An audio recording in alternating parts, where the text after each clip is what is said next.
अकाल मृत्यु वो मरे जो काम करे चांडाल का, और काल भी उसका क्या बिगाड़े जो भक्त हो महाकाल का।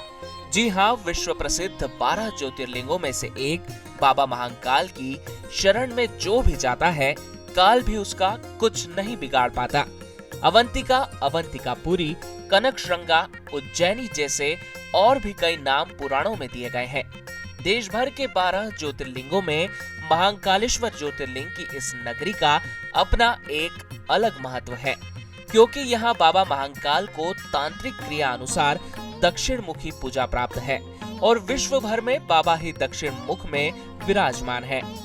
महाकाल के इस मंदिर का अधीन महत्व इसलिए भी है क्योंकि यहाँ ही तड़के 4 बजे भस्म आरती करने का विधान है।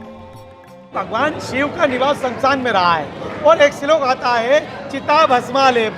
जब भगवान शिव चिता में रहते हैं तो वो चिता की भस्म लगाते हैं, किंतु यह जो स्थान है भगवान महाकाल का जो स्थान है वो वन में, महाकाल वन के अंदर महाकाल बाबा विराजमान है, इसलिए यहाँ पर अखंड धूना है, उसी की ही भस्म बाबा महाकाल को अर्पण की जाती है।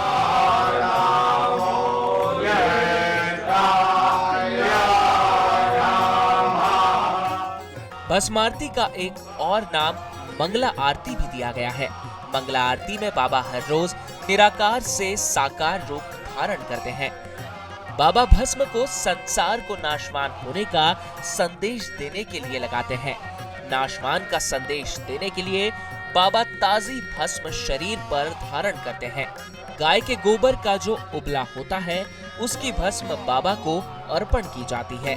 बाबा को जब भस्म अर्पण की जाती है तो 5 मंत्रों के उच्चारण के साथ की जाती है।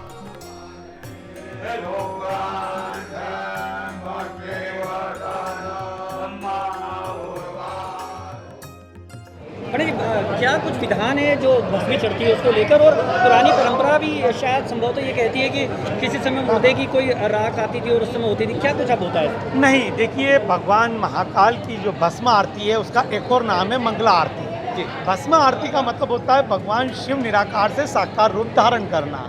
अनादिकाल की परंपरा रही है, भगवान ने भस्म धारण करके संसार को नाशवान होने का बोधक बताया है कि एक शरीर को राख होना है।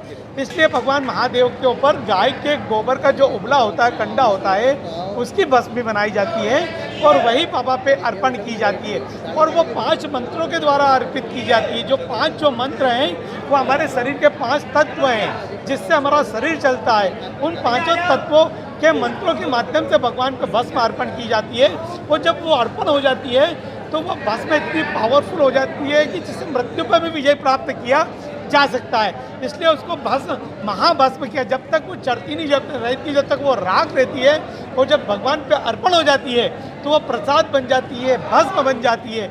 इसलिए भगवान शिव के दरबार के अंदर अखंड धूना है, उसी धूने की भगवान को भस्म चढ़ाई जाती है। महाकाल मंदिर की अनादिकाल से ही उत्पत्ति मानी गई है। मान्यता है कि महाकाल मंदिर में शिवलिंग स्वयंभू है। विश्व भर में काल गणना की नगरी कहे जाने वाली उज्जैन में मान्यता है कि भगवान महाकाल ही समय को लगातार चलाते हैं और काल भैरव काल का नाश करते हैं। महाकाल मंदिर में सभी हिंदू त्योहार सबसे पहले मनाने की भी परंपरा है। विश्व भर में भगवान शिव के विवाह उत्सव से पूर्व 9 दिन बाबा का अलग अलग रूप में श्रृंगार किया जाता है, जिसको शिव नवरात्र कहा जाता है। आखिर में महाशिवरात्रि के दिन बाबा महाकाल को दूल्हे की तरह सजाया जाता है। वर्ष भर में एक बार दिन में होने वाली भस्म आरती भी महाशिवरात्रि के दूसरे दिन होती है, जिसमें बड़ी संख्या में श्रद्धालु शामिल होते हैं। उज्जैन से अजय पटवा की रिपोर्ट, ETV भारत, मध्य प्रदेश।